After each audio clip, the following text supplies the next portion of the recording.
Hello YouTubers, this is Victorinox fan with another Swiss Army knife review. And the review I have for you today is the new Victorinox Soldier. And as an executive summary you could say, I overall like this knife, but there are a few glaring issues, mainly one glaring issue, that I do want to point out, which does bother me, and I am going to have to make some changes to it.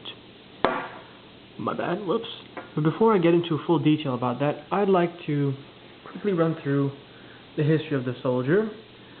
The Soldier's knife was obviously the first Swiss Army knife that Victorinox ever made. Well, the first multi-tool knife, and back in the 60s they had replaced it with the A-Lock Soldier, a favorite by many in the Swiss Army knife community, and personally it is my primary EDC.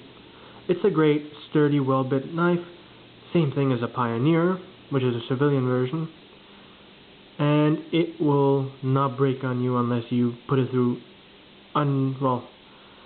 through improper use. It will last you probably decades. Fast forward to 2008, the Swiss Army finally requested that they wanted an update from something they had been using since the 60s, and this was Victorinox's answer. Now, if you've seen this knife and say, hey, I've seen this a few years ago, well, that's because this is pretty much just a one-handed checker with new slabs on it. It's the same thing, no different tools, and it's the same as the new German Army knife that was issued in '03, I believe, but again with just different slabs on it. Well, mind you, these are the nicer slab. It's got these rubberized grips around the edges and on the actual, on the main handle. And these are not like the cheap soft rubber. This is actually the firm rubber, so it doesn't get dirty. And I've been carrying this in my pocket for about a week and no dirt has stuck to it. But it is the same knife. There's nothing new about it. And obviously, all the issues that people had with it before are still there. But before, let me go through a tool run through. You got your standard awl. I personally prefer the older Soldier's awl. It's sturdier and it doesn't have that much kind of flex. This is back flex. I find it find this awl more useful. But it's still a great awl nonetheless. I love this. Having a Phillips screwdriver is a great addition. This is just so handy. I don't really use a corkscrew. I don't drink wine, so this is a great addition. A locking screwdriver, cap lifter, and wire stripper, bender, whatever. I don't think anyone ever uses that. It's kind of useless. But since it also locks using a liner lock system, it looks relatively strong, and the way it's shaped, it could make a pretty decent pry bar, like a mini pry bar. Don't go doing something ridiculous like try to lift a 50-pound plank of something. Just use it within its limits.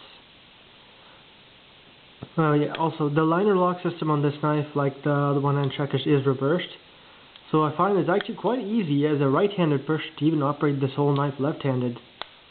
But there are ways I'll show you that it's really easy for right-handed users to still utilize this knife. Standard Victorinox can opener, mini screwdriver, useful tool. Wood saw. I love this tool. While I've not actually gone out and used this exact saw, I've used Victorinox saws in the past, and for their size, they're extremely efficient. And that of course brings us to the main blade. And well, it's the same knife as they've always had. '09, Victorinox was made, and the infamous chisel ground serrations. And this goes back to my one main complaint. I guess serrations may have been maybe useful for military uses. I wouldn't know. I'm not exactly a soldier, so. But for my I'm going to take this out camping. I'm not too fond of these serrations.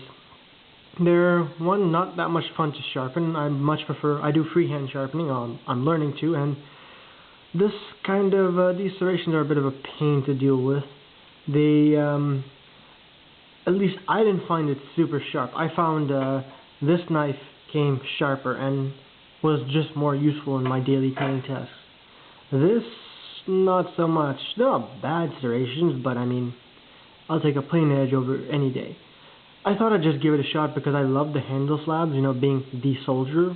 I was looking into getting the non-serrated model of the 100 Trekker. And it's safe to say that for most general utility use, the 100 Trekker would probably be more useful in the blade style. But I digress.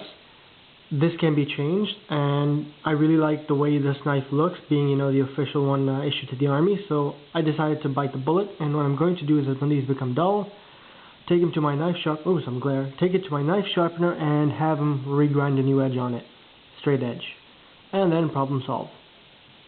It's a minor setback. Overall, I think this is a good knife. A good outdoor knife. It's obviously not going to make a great EDC, at least not for me. It's a bit too chunky, a bit too large, and it doesn't offer me the functionality, like the extra functionality it offers is not really necessary for my EDC tasks. I'm a pretty light duty user. The smaller knife works just as well. But for camping, like I'm going camping, and this thing's definitely coming along with me as my utility knife. I'm hoping to get the serrations removed before then, and I'll report back to see how it does, but from what I've heard on the forums, it performs relatively admirably. So I don't foresee any major issues with this. But before I finish this video, there's something quick I want to go over. Opening this knife. As you can see, the opening system isn't a super fast, like almost switchblade-like opening, because it uses a dual system. It's a locking system here, but it still uses back springs, so there's more tension. But I'm not sure how people have. I've seen some people really struggle opening this, but it's still easy to open. And in fact, I'm right-handed, but still as easy. And also, I mean, if you really want to, this is going to be hard during the angle, but you can also do a spidey drop. Closing this right-handed is a little different. Normally what people do is they turn it to the side, press down, and fold it over. This is the same number of steps, but since the liner lock's reversed, you just reverse some of the steps. So let's say you're cutting. Don't turn it to the side. Just move your index finger up, press down on liner lock, push down, and that's it. So when you're cutting and it's fluid, it's just as fast as closing a regular liner lock. But this hand is really friendly for lefties. My left-handed friend loved this liner lock. It's like he said, this was a great improvement for him. Righties might take a bit of adjustment period, but you can still get it down to as fast as a regular liner lock. So yeah, that's my my review on the new Victorinox Soldier. Good knife, couple flaws, but well, one flaw for me, but easily remedied by taking it to a knife sharpener. Thanks YouTube, I hope you enjoyed. Rate, comment, give me some suggestions. I'm still fairly new to this, and hopefully I'll have another video out for another knife sometime in the next couple weeks. Thanks, bye bye.